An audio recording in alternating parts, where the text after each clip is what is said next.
नमस्कार किसान भाइयों, आप सभी का हमारे चैनल वर्ल्ड स्क्रीन में स्वागत है। और आज की इस वीडियो में मैं आपको बताने वाला हूं गेहूं की बुआई की विधियों के बारे में कि किन किन तरीक़ों से आप गेहूं की बुआई कर सकते हैं। गेहूं की बुआई की विधियां। गेहूं की फसल के लिए गेहूं के खेत की तैयारी करने के बाद अब बात आती है गेहूं की बुआई की। तो गेहूं की बुआई समय से एवं पर्याप्त नमी पर करनी चाहिए, अन्यथा उपज में कमी हो जाती है। गेहूं की बुआई आप इन विधियों से कर सकते हैं। पहली विधि जो आती है वो आती है छिड़काव विधि। इसको हम स्प्रिंकलर मेथड भी बोलते हैं। इस विधि से बीज को खादों के साथ मिलाकर समान रूप से खेत में छिड़क दिया जाता है और पाटा अथवा देसी हल लगाकर बीज को मिट्टी से ढक दिया जाता है। इस विधि से बोए गए गेहूं का अंकुरण ठीक से नहीं हो पाता, पौधे अस्वस्थ ढंग से उगते हैं, बीज अधिक मात्रा में लगता है और पौधे इधर उधर उगने के कारण निराई गुड़ाई में असुविधा होती है। परंतु अति सरल विधि होने के कारण कृषक इसे अधिक अपनाते हैं। तो ये थी पहली विधि। छिड़काव विधि से आप अपने गेहूं की बुआई कर सकते हैं। दूसरी विधि जो आती है वो आती है सीडरल या मशीन द्वारा बुआई। यह बुआई करने के लिए आसान तथा सस्ता ढंग है। इसमें बुआई बैल चलित यंत्रों या ट्रैक्टर चलित मशीनों द्वारा की जाती है।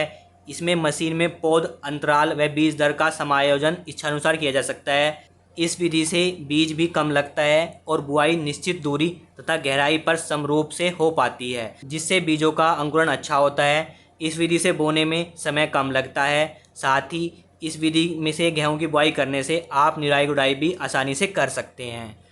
अब आती है तीसरी विधि जो कि है डिबलर द्वारा बुआई। इस विधि में प्रत्येक बीज को मिट्टी में छेद कर कर निश्चित स्थान पर मनचाही गहराई पर बोते हैं।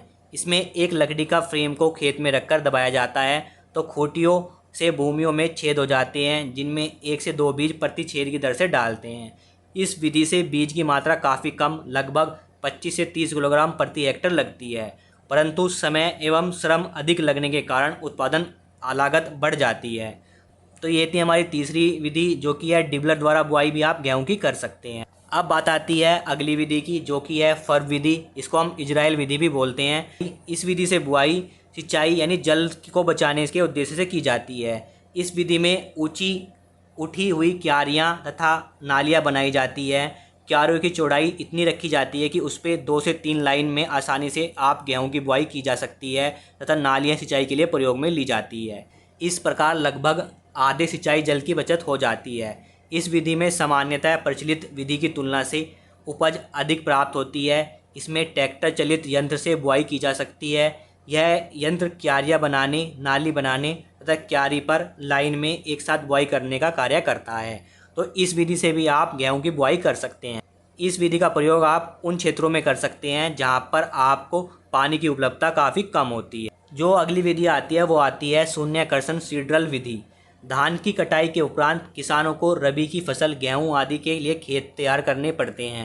गेहूं के लिए किसानों को लगभग 5 से 7 जुताई करनी पड़ती है। ज़्यादा जुताई की वजह से किसान समय पर गेहूं की बुआई नहीं कर पाते, जिससे सीधा असर गेहूं के उत्पादन पर पड़ता है। इसके अलावा इसमें लागत भी अधिक आती है। ऐसे में किसान को अपेक्षित लाभ नहीं मिल पाता। शून्याकर्षण सीडरल विधि से किसानों का समय बचता है, साथ ही लागत भी कम आती है, जिससे किसानों का लाभ काफ़ी बढ़ जाता है। इस विधि के माध्यम से खेत की जुताई और बिजाई दोनों ही एक समय पर की जाती है। इसमें बीज भी कम लगता है और पैदावार करीब 15% बढ़ जाती है। खेत की तैयारी में लगने वाले श्रम व सिंचाई के रूप में भी करीब 15% बचत होती है। इसके अलावा खरपतवार प्रकोप भी कम होता है, जिससे खरपतवार नाशकों का भी खर्चा कम होता है। समय से बुआई होने से पैदावार भी अच्छी होती है। तो ये थी गेहूं की बुआई की विधियां जिनसे आप गेहूं की बुआई कर सकते हैं। तो किसान भाइयों, अगर आपको जानकारी अच्छी लगी हो तो वीडियो को लाइक ज़रूर कीजिएगा। चैनल पे नए हैं तो चैनल को सब्सक्राइब जरूर कर लीजिएगा और वीडियो को शेयर करना ना भूलें। धन्यवाद।